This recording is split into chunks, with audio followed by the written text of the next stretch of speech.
The High Elf Lord on Dragon is what we're going to be tackling for today's Old World Wednesday video. I know it's Thursday, we're a little bit delayed. The reason we're delayed is we had an awful time getting this model built and painted. And this video, you're going to find out why. Hopefully you're happy with the final result, but it was a lot of blood, a lot of sweat, and so many tears getting it done. Okay, so this is the beautiful High Elf Dragon, all built. I've put it on a taller piece of cork that I've built up, so the model is even taller. Why did I do this? I've learned from experience with stuff like this. So when this guy, for instance, charges a unit, obviously you can see where his base would stop and how much more forward like his head and reins are, which tended to crash into units of models with even with spears or in standard models. So putting him tall like this, he should be kind of swooping over 90% of the models he'll be fighting, so it'll be a lot easier. Now, this model was confusing for me as to what color scheme I was going to go with when I started this project. It even went so far as that I asked a hobby group full of my friends about what colors I should do and back and forth and stuff like that. And in the end, I did decide to go for a green dragon with red wings. And my God, did it not work out. In my head, I was going to use the same kind of rack of colors that I had used for my Death Guard Marines. I give it that kind of like toxic green skin and some nice vibrant red, and I thought that would pop and look really, really nice. So I went about doing that kind of same steps that I did for my Death Guard, even going so far as adding that kind of yellow glaze over the top of that yellow ink just to make the green pop. And it just didn't work. It just didn't look like a dragon. It didn't suit what I wanted to do. And I just started to hate it. I pushed forward. I put a coat of red on the wings to see what it would really like. And when I got that coat of red on the wings and I took a step back and I looked at it objectively, I realized that I hated it.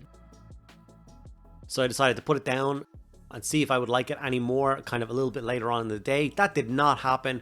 So I made the conscious decision that I was going to spray the entire thing and start again. Obviously, this was supposed to be a 2-day paint job. I was supposed to paint this thing Tuesday, Wednesday, and it was supposed to be out for Wednesday for Old World Wednesday video. But because I basically lost all of Tuesday because I resprayed all the work that I did, this turned into a very long day on Wednesday. I did actually finish painting him on Wednesday. It was just much later in the day than planned. So with the model resprayed, it was then time for 2 thin coats to come in and save my bacon once again. I do love these paints. I love the triads that they have set up. I know that I love this particular set of 3 oranges. And I'm going to go through and apply these to the dragon via airbrush. Like I said, I'm quite low on time now getting this thing done. I've got another Emperor's Children video planned for this weekend. I do not have time to kind of faff around with the dragon more than that I can give it today. So obviously going in with a nice smooth orange coat. I did of course lose a little bit of detail because I think we're up to like coat 8 of paint on the dragon at this stage, which is a little bit annoying, but it's okay. We're going to make it work. Even going in from kind of this point, I wasn't overly sold on like what I was doing. I love the color of the orange and it started to look really good on things like the wings. When I started to get really careful and kind of make the kind of inner membranes get even brighter and more vibrant and be really careful with my kind of highlights and stuff like that. I liked how the face looked. But there was definitely something that was wrong with what I had done. I started to think that maybe if I just start breaking up the rest of the model, I add in the gold armor trim or the cloth color for the reins and stuff like that, maybe that would be enough. But it wasn't, so I did have to break out the big guns and change up something a little bit more drastically later on. But you can see here I am going in with that final highlight of orange on the inner wing membraney bits, and you can see that it's making those wings pop so nicely. They look really crisp. I was super pleased with that. Orange, of course, being my favorite color. I will never apologize for painting it orange. I was just afraid that my High Elf rider himself in the golden red would clash with the orange a little bit much, but I was assured that that wouldn't happen. So I decided to trust it and go in with the orange. Now, the rider himself was actually painted on my Twitch streams. If you do want to know how I painted up the Elf Lord that goes on the back of this dragon, you will see him, don't worry, later on in the video. Like I said, my Griffin video or my Phoenix Guard video or my Illyrian Reaver video, they all show you how I actually paint up a standard High Elf with the gold armor and the red cloth. They all go into full detail. So if for some reason you do want to kind of copy along with this scheme and you're wondering how I painted the guy on top, then please do refer back to those videos for those colors. Obviously, while I was still working on the airbrush, I decided to get some base coats on all that rock and stone and stuff that the dragon is jumping off of. I even then went in with a kind of dark brown wildwood to airbrush in some of the kind of texture in between the rocks and stuff like that. So it's not just flat, boring grey.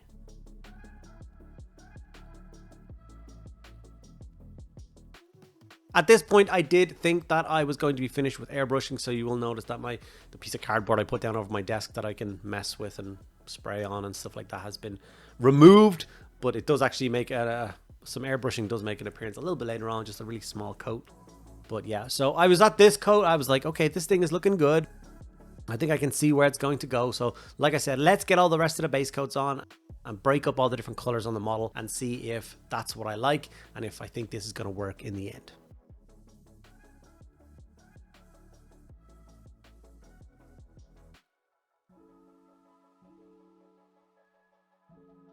It's always a really hard transition if anyone out there does any airbrushing. The airbrushing stage, you get such a large quantity of the model painted so quickly, and each stage doesn't take long. And as soon as you put down the airbrush and you pick up a tiny brush and you start applying paint, your brain is like, this is gonna take forever.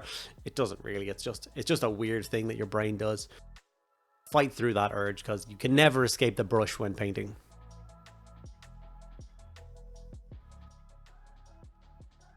I decided to add a light dry brush of, I think it was Paraxy White or some sort of like pallid color, just to make some of that detail pop out even more. And then I brought back in the airbrush with a little bit of Ryza Flesh shade in it, and I just painted that into some of the recesses.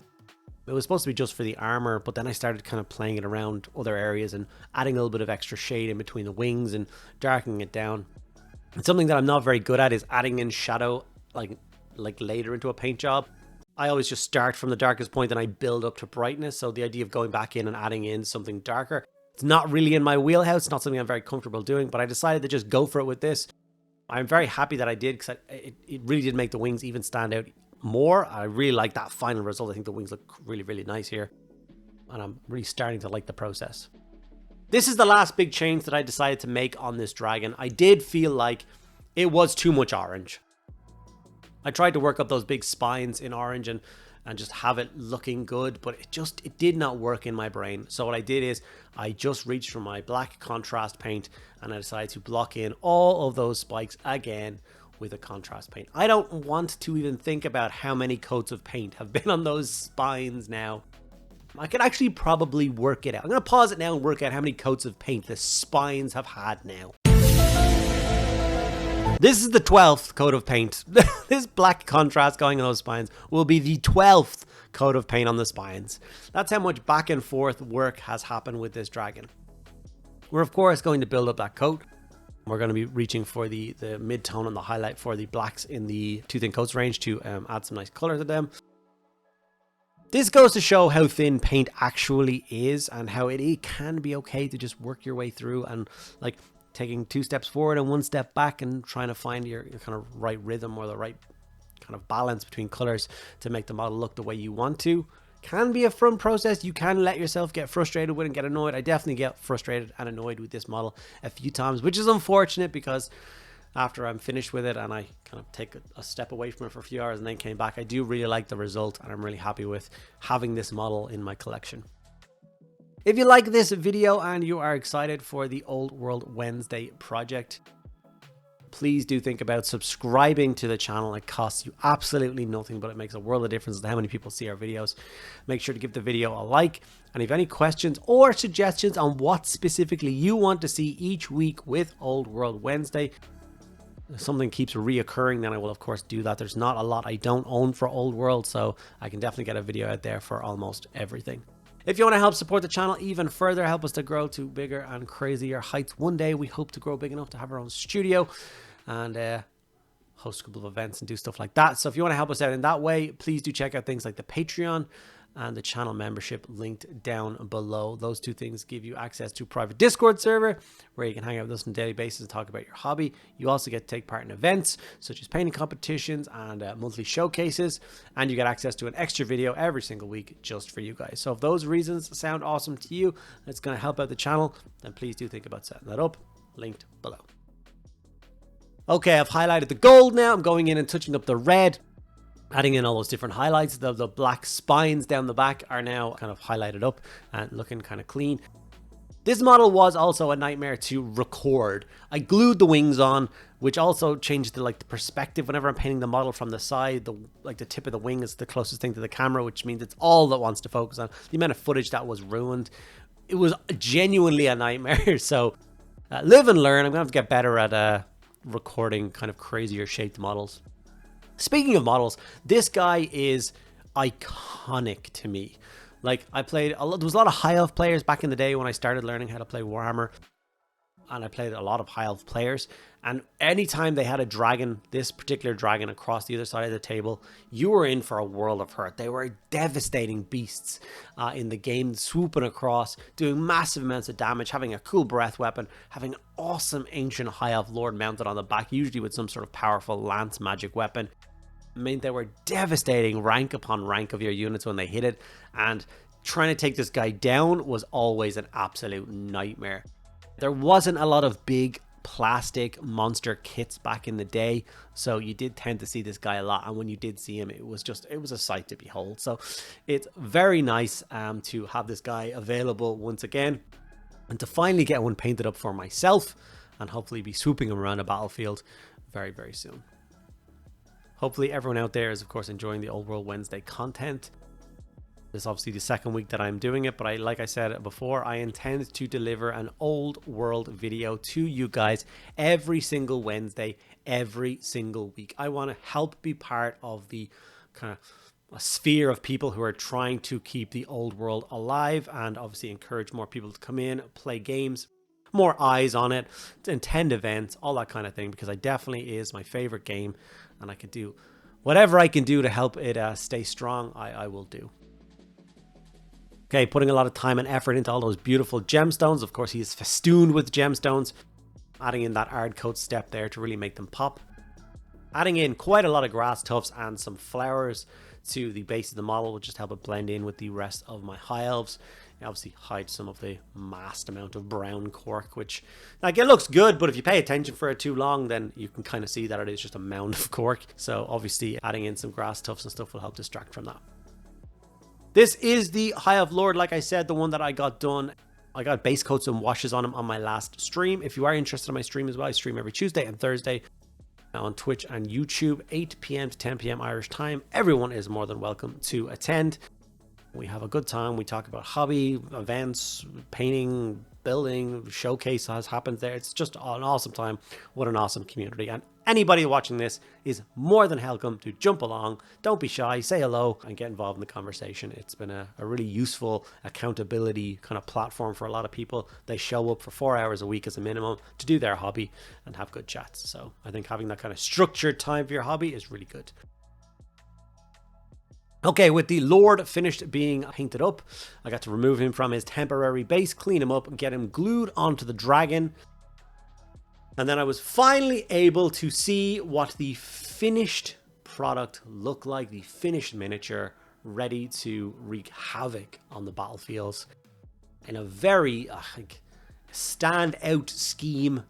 It's very kind of bold and drastic and cool, and orange being my favorite color, of course, kind of dragged my attention. So I'm really pleased with the final result. I hope you guys enjoyed it, learning a little bit more about this epic dragon, and you were looking forward to all the rest of the content coming out for the Old World Wednesdays.